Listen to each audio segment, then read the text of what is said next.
Marcus, can you come with me? Her voice was tight, professional in a way it had never been with me before. My name is Marcus Chen. For 8 years, I poured my life into creating an algorithm that could predict market trends with near-perfect accuracy. 8 years of missed birthdays, cancelled vacations, and 3 a.m. coding sessions, fueled by nothing but energy drinks and ambition. I wasn't just an employee at Horizon Financial Technologies, I was the architect of their future. Before we continue, please let me know where you're listening from. It would be nice to feel closer, even if we're physically apart. Also, don't forget to like. It will help YouTube to show this video to so many people who need to listen to this story, and leave a comment, share your thoughts about this story. Let's have a fair and open discussion so we can learn from each other here on this channel, and don't forget to subscribe for more of this content coming your way. Enjoy listening. It started innocently enough. I was a data scientist with a theory about pattern recognition in financial markets that nobody else believed in. Horizon was a mid-sized financial tech company struggling to compete with the giants. They took a chance on me and my wild ideas when nobody else would. For that, I was grateful. The first 2 years were nothing but failures. My models kept missing crucial variables. My predictions were off by frustrating margins. The company's patience was wearing thin, but my direct boss, Elaine, believed in me. "Keep going," she'd say. "I know you're onto something." By year 3, I had a breakthrough. I realized the problem wasn't in the data, it was in how we were conceptualizing time. Markets don't move in linear progressions, they move in emotional waves that accelerate and decelerate based on human psychology. Once I built that understanding into my models, everything changed. Year 4 was when we started seeing results. My algorithm predicted 3 major market shifts that nobody else saw coming. By year 6, we had refined it to 91% accuracy. By year 8, we hit 97%, a number that financial analysts had previously thought impossible. Horizon started selling access to my algorithm to investment firms for millions. Our company valuation skyrocketed. I wasn't just an employee anymore, I was the golden goose, or so I thought. It was a Tuesday morning when my world collapsed. I remember because I had brought donuts for the team, a small celebration for hitting a new milestone in processing speed. I was walking toward my desk when Elaine intercepted me, her face pale. "Marcus, can you come with me?" Her voice was tight, professional in a way it had never been with me before. In the conference room sat Howard Pritchard, the CEO, alongside a nervous-looking HR representative and a young man I'd never seen before. "Marcus, thank you for coming in," Howard began, not meeting my eyes. "Due to restructuring needs and budget considerations, we're going to have to let you go, effective immediately." I nearly laughed, thinking it was some elaborate joke. "Let me go, Howard. My algorithm is your entire business model now." "Actually," he said, finally looking at me, "the company owns all intellectual property you developed here, and we've been working on a transition plan. This is Dylan Pritchard, our new Chief Innovation Officer." The young man, who couldn't have been older than 26, gave me an apologetic smile and extended his hand. I didn't take it. Dylan Pritchard, the same last name as Howard, wasn't a coincidence. "Your nephew?" I asked, though I already knew the answer. Howard had the decency to look slightly embarrassed. "Dylan has an MBA from Harvard and specialized in financial technologies. I've been studying your work for months," Dylan added eagerly. "It's brilliant. I have some ideas for expanding it into new markets." He had been studying my work for months. While I was staying late perfecting my algorithm, the CEO had been grooming his nephew to replace me. I felt physically ill. "The severance package is generous," the HR representative chimed in, sliding a folder toward me. 6 months' salary, plus health benefits. 6 months of salary for 8 years of my life. For an algorithm worth billions. "I'll need time to hand over my work," I said, my mind already racing. "The code base is complex, and there are nuances to the Dylan has been shadowing your team," Howard interrupted. "And we have all your documentation. We'll manage the transition. Security will accompany you to clean out your desk. Standard procedure." I looked at Elaine, who I thought was my friend. She wouldn't meet my eyes. An hour later, I was standing on the sidewalk outside the Horizon building, a cardboard box containing 8 years of desk trinkets in my arms, and a storm brewing in my heart. What Howard Pritchard didn't know, what nobody knew, was that I had anticipated something like this might happen. Not specifically his nephew taking my job, but some form of corporate betrayal. I'd seen it happen to others too many times. 6 months earlier, when we made the breakthrough to 97% accuracy, I had built a safeguard into the code, not malicious enough to be called a bomb, nothing that would crash systems or corrupt data, just a subtle flaw in the time wave calculations that would gradually, almost imperceptibly, degrade the algorithm's accuracy. For the first 100 days, it would function perfectly. From days 100 to 140, accuracy would decline by tenths of a percentage point, small enough to attribute to normal market volatility. But after day 143, the cascading errors would compound rapidly, causing the algorithm to make wildly incorrect predictions. Day 143 coincided exactly with Horizon's biggest event of the year, their annual investor conference, where Howard would be showcasing the algorithm's capabilities to every major financial institution in the country. The timing wasn't an accident. I walked home that day instead of taking the subway, needing the time to process what had happened. By the time I reached my apartment, my shock had hardened into resolve. I would let them discover the flaw on their own, at the worst possible moment, then I would make them pay to fix it. For the first month after being fired, I did nothing but lick my wounds. I avoided industry news and ignored calls from former colleagues who suddenly wanted to catch up. I spent weeks in my apartment, alternating between sleep, takeout food, and mindless streaming shows. It was my sister May who finally dragged me out for coffee. "You look terrible," she said bluntly, pushing a muffin toward me. "Eat something that didn't come in styrofoam." "Thanks for the pep talk," I muttered, but took the muffin. "What's your plan, Marcus? You're too smart to waste away like this." I shrugged. "I'm taking some time off." She sighed, stirring her coffee with unnecessary vigor. "You built something incredible, and they stole it. That sucks, but you can build something else. Something better." "It's not that simple," I said. "My non-compete is airtight. I can't work in financial prediction for 2 years. So, work on something adjacent, or consult, or teach. Just do something." She was right, and I knew it. That afternoon I updated my LinkedIn profile and reached out to some old contacts. Within days I had 3 consulting offers. I took one with a small hedge fund that wanted to improve their data architecture. Nothing that would violate my non-compete, but enough to keep my skills sharp and my bank account healthy. As I re-entered the world of finance, I began hearing whispers about Horizon. Their stock was up, their client list growing. In interviews, Howard Pritchard praised the team effort behind their revolutionary algorithm, never mentioning my name. And his nephew was becoming the new wunderkind of financial tech, giving talks about the future of predictive analytics. It burned, watching someone else take credit for my life's work, but I knew what was coming. At the 90-day mark after my firing, I started monitoring more closely, set up alerts for Horizon News, created a dummy email to subscribe to their investor newsletters. They were planning their annual conference, Horizons Unlimited, with Dylan Pritchard giving the keynote presentation on the algorithm's latest developments.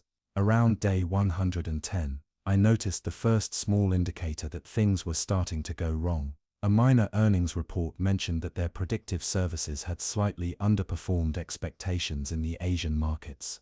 Nothing alarming, just a small stumble that they quickly attributed to unprecedented market conditions. By day 130 there were more cracks showing.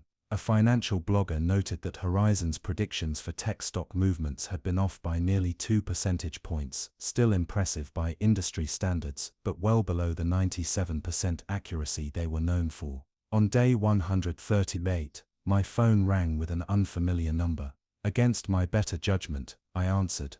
"Marcus, it's Elaine." My former boss's voice sent a surge of complicated emotions through me. Anger, betrayal, but also a twinge of the old loyalty I'd once felt. "What do you want?" I kept my voice neutral. "We need to talk, in person." "It's important." "I'm busy these days," I said. "Consulting work. It's about the algorithm. Something's wrong. The predictions are degrading, and we can't figure out why." I stayed silent, letting her sweat a little. "Marcus, please. The investor conference is in 5 days. Howard is freaking out." "That sounds like a you problem," I said, though my heart was racing. This was happening exactly as I'd planned. "Look," her voice dropped to almost a whisper, "what happened to you was wrong. I should have fought harder when Howard brought Dylan in. But this isn't just about Horizon anymore. Dozens of financial institutions are using this algorithm now. If it fails catastrophically, she didn't need to finish the thought. I knew the potential consequences: market panic, billions in losses, possibly even a mini financial crisis, if enough big players were caught off guard simultaneously. I had designed the flaw to damage Horizon, not the broader economy. I wasn't a monster. "I'll think about it," I said, and hung up. That night, I couldn't sleep. I paced my apartment, wrestling with what to do. Part of me wanted to watch them crash and burn, to see Howard Pritchard's smug face when he realized what was happening. But another part knew that Elaine was right. The damage would extend far beyond Horizon. By morning, I had made my decision. I called Elaine back. "I'll help, but I have conditions." Walking back into Horizon's offices felt surreal. Everything looked the same. The sleek modern furniture, the wall of monitors displaying market data, the buzz of analysts talking in low, urgent voices. But everything was different too. People stared as Elaine led me through the bullpen. Some nodded respectfully, others quickly looked away, ashamed. Howard Pritchard was waiting in the main conference room, along with Dylan and 3 senior developers I recognized from my old team. Howard stood when I entered, his face a mask of forced politeness. "Marcus, thank you for coming in." I didn't bother with pleasantries. "Show me what's happening." Dylan pulled up a series of graphs on the main screen. "We started noticing small discrepancies about a month ago. We thought it was just normal variance, but the pattern is clear now. The accuracy is dropping steadily." I studied the charts, suppressing a smile. The degradation was following exactly the pattern I had designed. "We've been through the code dozens of times," one of the developers said. "We can't find anything wrong." "What time frame are we looking at?" I asked, already knowing the answer. "If the current trend continues, we'll be below 85% accuracy by the conference. And once we hit that tipping point," Dylan's voice trailed off, "the cascade effect will accelerate." I finished for him. "You'll be at 60% within hours, then effectively random chance shortly after." Howard's face paled. "You knew this would happen." "It wasn't a question. I designed the algorithm. I know how it thinks." I kept my voice level, professional. "And yes, I suspected this might happen with improper maintenance." "Can you fix it?" Howard asked, desperation evident in his voice. "I can, but we need to discuss my terms first." I had Howard exactly where I wanted him. 5 minutes alone with him was all I needed to lay out my conditions. 1. A consulting contract with Horizon at $500,000 per year for 5 years, with me retaining rights to work with other non-competing companies. 2. Public recognition as the original architect of the algorithm, including at the upcoming conference. 3. A 3% ownership stake in Horizon. 4. Dylan would remain, but report to me on all matters related to the algorithm. Howard balked at first, especially at the ownership stake. "That's worth millions," he protested. "Billions, actually, once the market realizes your golden goose isn't dying. And speaking of time, you have about 4 days before your company becomes worthless."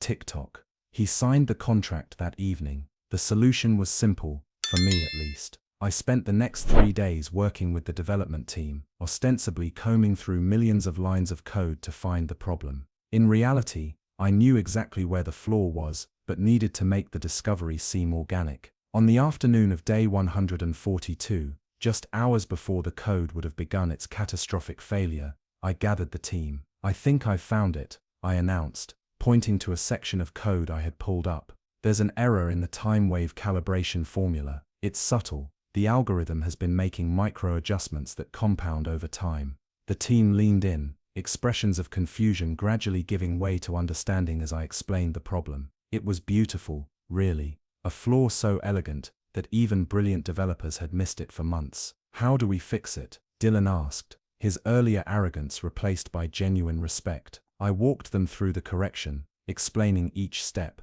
By evening, we had implemented the fix and run a series of tests confirming that the algorithm's accuracy was stabilizing. Howard was nearly delirious with relief. "You saved us," he said, clapping me on the shoulder like we were old friends. "I fixed what was broken," I replied coolly. "Now let's talk about tomorrow's conference." The grand ballroom of the Westfield Hotel was packed with financial elites, investment bankers, hedge fund managers, venture capitalists, all eager to hear about the technology that was revolutionizing their industry. Howard took the stage first, his confidence restored now that disaster had been averted. Ladies and gentlemen, thank you for joining us for Horizons Unlimited. Before we begin today's presentations, I want to make an important announcement. This wasn't part of the rehearsed script we had agreed upon. I tensed in my seat in the front row. Horizon's success has been built on innovation and brilliant minds. Today I'm thrilled to announce the return of the original architect of our predictive algorithm,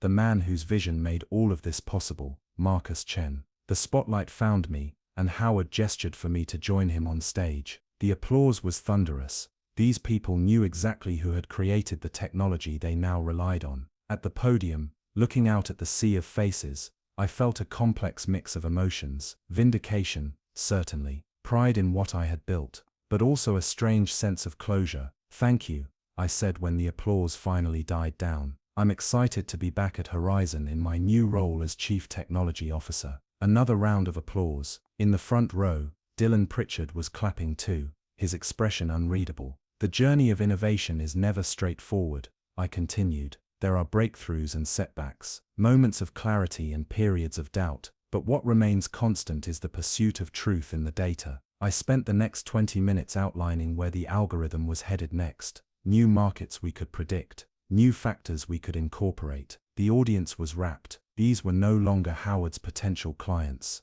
they were mine. After the presentation, I was swarmed by attendees eager to speak with me. Business cards were pressed into my hands, dinner invitations extended. In the corner, I caught sight of Howard speaking with a group of investors, his expression strained despite his smile. Elaine appeared at my elbow, offering a glass of champagne. "Quite a comeback," she said. "It is," I agreed, taking the glass. "Though technically I never left. My work was here all along." She studied me for a moment. "You built the flaw into the code, didn't you? Before you were fired." It wasn't a question, but I answered anyway. "I built in a safeguard to ensure the algorithm would always need its architect. Any responsible developer would do the same. And the timing. The flaw manifesting just before our biggest event of the year." I sipped my champagne, enjoying its crisp bite. A fortunate coincidence for me, an educational moment for Howard.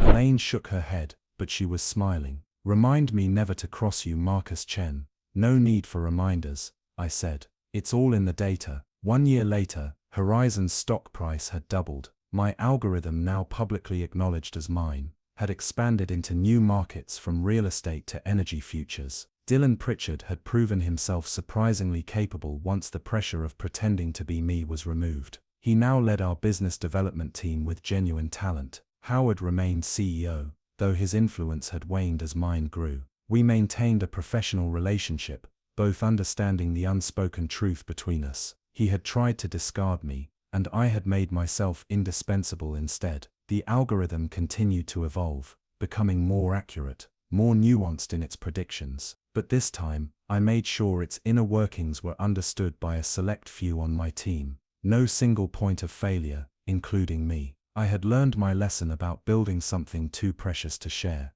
The tech world called my return to Horizon a remarkable second act. Financial publications wrote profiles calling me the quiet genius behind market prediction. Competitors tried to lure me away with increasingly extravagant offers. But what satisfied me most wasn't the fame or the money. It was knowing that I had turned betrayal into triumph through preparation and patience. I hadn't just reclaimed my work, I had elevated it, and myself in the process. They say revenge is a dish best served cold, but the sweetest revenge isn't destruction, it's success so undeniable that those who wronged you must acknowledge it daily. Every morning that Howard Pritchard walks into the building with my name now on the executive floor, he is reminded of the lesson I taught him: never underestimate the architect of your fortune. As for me, I've moved beyond thoughts of revenge. The algorithm continues to predict the future with remarkable accuracy. But the most valuable prediction I ever made was about human nature, that greed and desperation would bring Howard Pritchard back to my door,